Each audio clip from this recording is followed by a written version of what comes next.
Hey guys, and welcome to a totally new series of videos. Now, what is this series of videos about? Now, normally you know that we do a lot of stuff like digital classroom with tips, with live streams and everything that's based on education. We of course have Quite Frankly with our reviews and news, and we have of course our almost daily vlog behind the closed doors.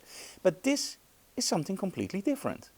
This is about one person, one body of work, and maybe some mysteries. So how did it all start? Now, most of you know that I love analog photography. I still shoot film. I just love it. Let me put it this way. Nowadays we have iPhones and any other device, and you get a gazillion of images per minute on internet. And most of those images, well, aren't that really interesting. It's your food or a duck face or whatever, but it's not something that you think about. You just shoot. Shoot and pray, right? Or pray and spray and pray, whatever you want to call it, but a lot of images are uploaded.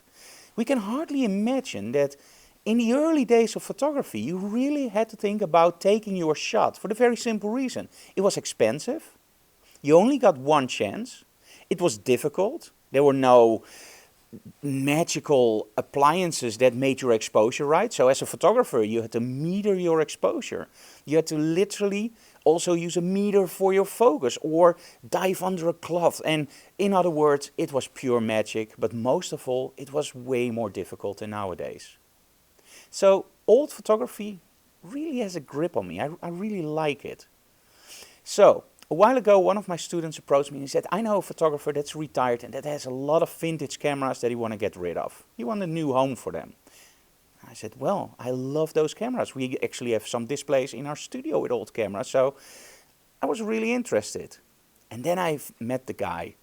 Great photographer, great stories, and he also had something else. He had a box with glass negatives. Those glass negatives are absolutely awesome. They hold a lot of detail, literally a lot of detail. They're very, very high in dynamic range.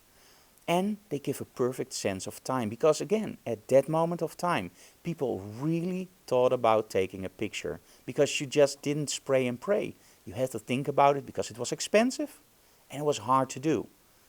So, glass negatives, really nice. What I expected was one box with maybe 20 glass negatives, scan them, enjoy them, and that's it. What I got was something completely different, and actually the motivation for this series. I got a body of work from a photographer. We don't know who he is. We only know that the area is Toulouse. And getting a body of work this big shouldn't really trigger me to do this, right? Until I start scanning the glass negatives. And I saw some work that I really, really liked.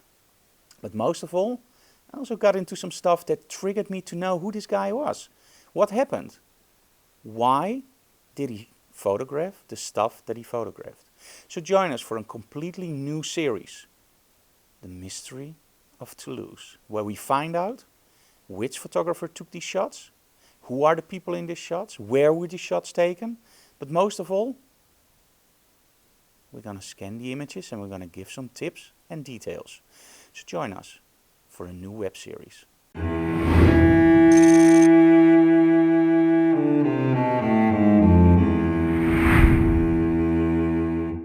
Now, of course oh, by the way, I will explain this in a minute. When I started scanning the images, the first images that came in were just images that were nice, where I went like, hey, this is interesting, this is cool. But I never expected it to trigger my imagination the way that it did now, that I actually call the series The Mystery of Toulouse. And of course, it's a little bit of a over-exaggeration, of course, because there is not a real mystery, but who knows, maybe there is. But there was one scan that actually triggered this. And this is the one. Now, these glass negatives are very fragile, so wear gloves when you handle them. And of course you can't see it now, but this is actually a letter. And there's also a sticker on there. And my French is as good probably as your Dutch, unless you're Dutch.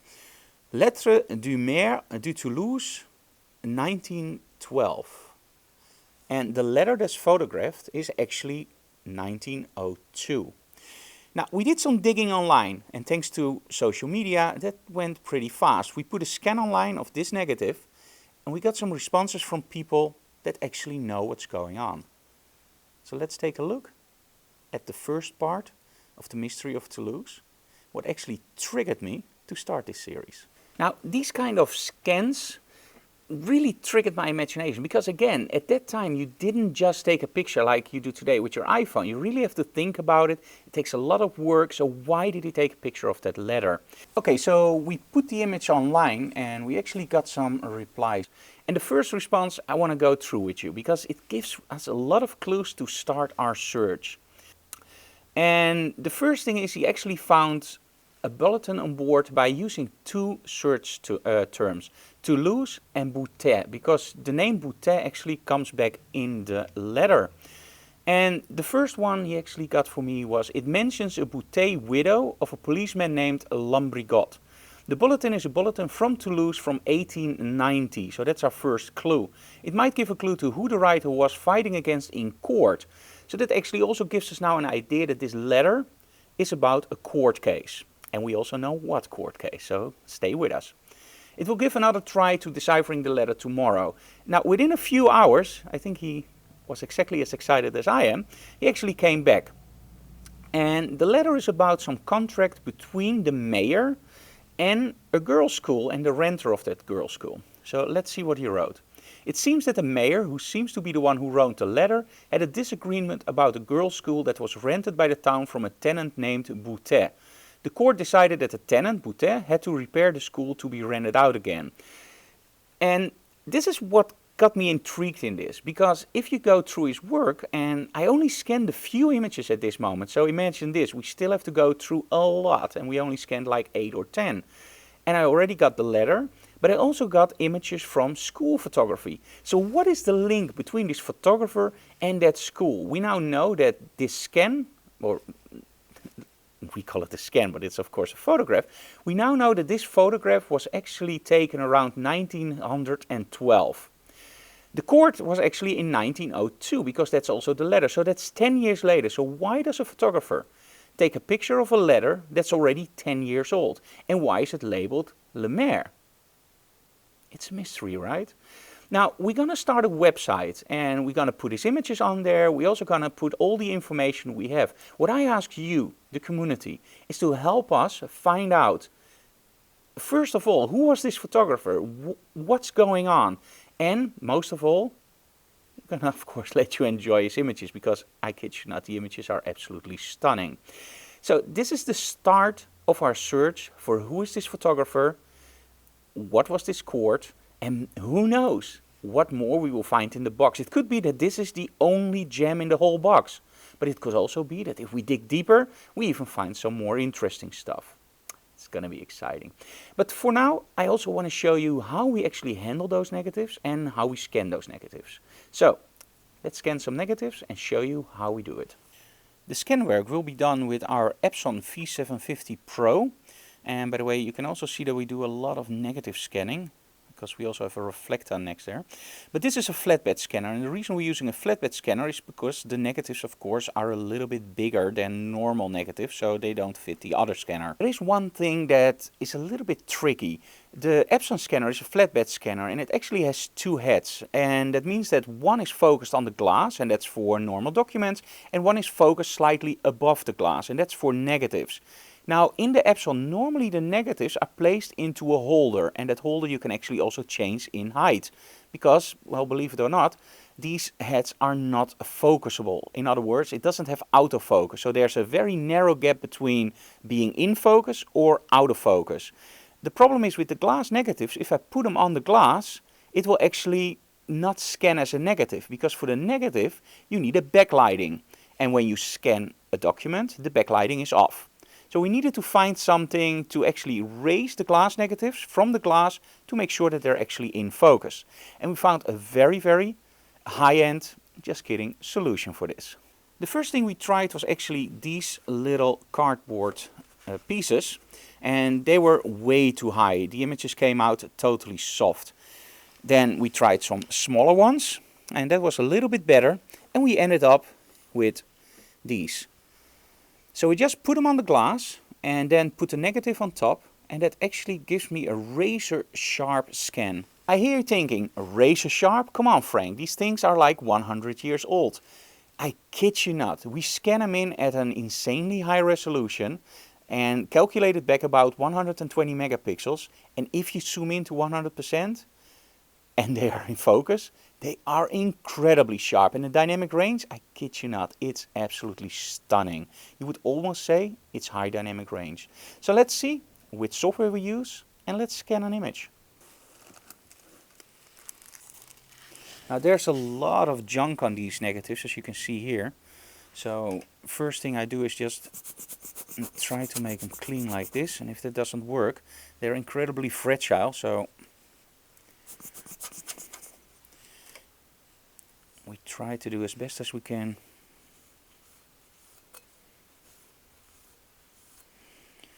And otherwise, smaller stuff we can also fix in Photoshop, of course.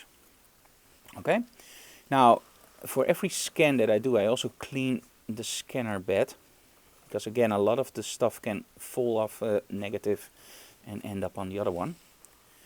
And now it's very important, there are two sides of the negatives. You have the emulsion side and a more reflective side. So you have to find the emulsion side. So that's the one that doesn't reflect. And there we go. And then just put it on the flat bed scanner. And I have to make sure that there is as little as possible of the cardboard in place. And again, we have to do this very carefully. So it takes a lot of time scanning these negatives. So this will be a long project, but hey, it's fun. There we go. And I'll just close the lid very carefully. And we're ready to scan. Okay, so the software I'm using is Silverfast, and this is without a doubt one of the best solutions for scanning. You can of course use the scanner software like the Epson scanner or whatever scanner you use, but Silverfast is absolutely awesome. So I highly recommend you, when you do scan work, use Silverfast. Now the first thing I'm going to do is actually do a pre-scan. I already set everything up. And because the sheer amount of negatives, we are scanning in JPEG. And if I find something that's really interesting, of course, we will scan it on a much higher resolution, use HDR and store it as a TIFF. But those files are huge. So we try to do it as JPEG for the whole mess. And then when we find something that's really interesting, we will scan it in a higher resolution and HDR. Because again, these negatives hold a lot of information. So first the scanner is actually warming up, and then it will do a pre-scan, and then we have to adjust for every single negative, because every negative, they're over 100-year-old some, so we have to really dive in settings and change everything that every negative looks the best. Now some people will actually set it on, let's say, as contrasty as possible, try to get it as beautiful as possible in the scanning software, and that's something you don't do. You try to scan it in as flat as possible, because later in Photoshop you can always change this and make it more contrasty. Okay, so this is the pre-scan.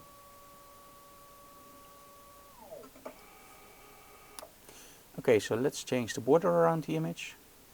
And as you can see, everything is done manually, because every negative will be in a different location. And you can also change the angle. This is what I really like about this scanning software.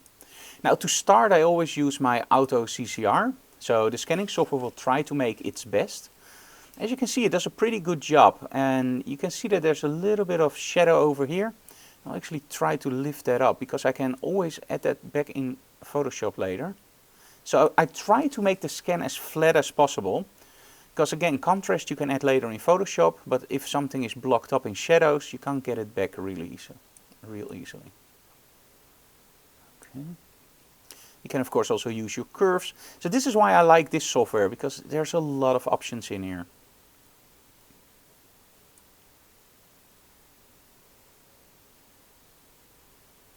And you see that now you have a lot of detail over here that was first totally blocked up. So we want to scan it with as much as detail as possible. Okay, my settings are in custom mode 3200 dpi, which is a lot for this, and of course in JPEG. Now I have to give it a name, and it's actually now August 25th. So I labeled them per day that I scan them. And there we go, scan. And this, boys and girls, takes a long time. So we're going to skip forward and show you how the image looks in Photoshop. Okay, so the image is in Photoshop, and let me first show you the detail.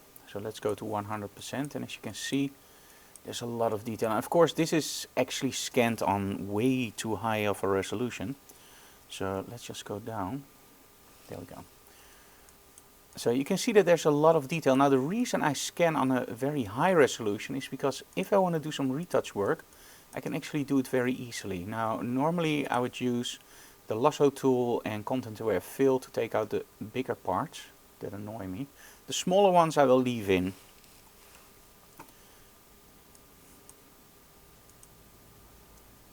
And as you can see, you do see a little bit of a difference here, but because it's a high resolution, it really doesn't matter. And if you want to be real picky about it, just take your healing brush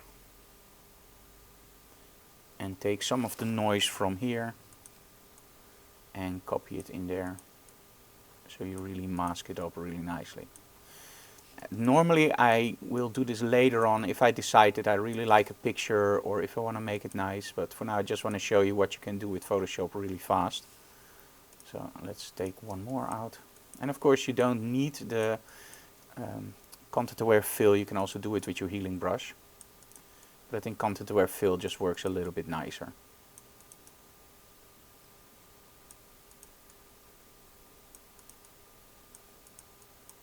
Okay, and of course now I can start adding my contrast. Now again, on this image I won't do it because this is my original, but if you want, you can now of course go to your image, adjustments, and go to your curves. And now you can actually make the image as contrasty as you want. There we go. But I wouldn't do this on the originals because you never know what you want to do in the future. Okay, so as you can see, high resolution, a lot of dynamic range, and a perfect timepiece, right? Absolutely love this shot. I hope you enjoyed this first episode of The Mystery of Toulouse. And of course there will be more. But I will only update this when we have news, when the new website is online, and of course if I have some new tips for you guys, or if I have other experts that want to tell you something about glass negatives or old-fashioned photography. Because that's the idea behind this series. It's not only about the photographer that we are now scanning and doing research on. I also want to take you on a journey where we let other people talk about their passion for old-fashioned photography. So I want to ask you guys a few things. First, of course, subscribe to our channel, leave comments below and smash that like button. But most of all, if you are still working with glass negatives or even older techniques, contact me on info@frankdoorhof.com. I will put it down below, and maybe we will feature you in a future episode of this series. If you have any information about this photographer or his work, contact me on the same email address, and we will incorporate this all in the upcoming website and portfolio. Where can you find the website? We don't know yet. We're still working on that, but we hope to have some information for you next week. So join us in our journey in solving the mystery of Toulouse. Or in other words, just finding out who this photographer is, because again, I really love his work. Hey, for now, we're going to end with a small slideshow of some images I already scanned. Thank you so very much for watching, guys. Bye bye.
you.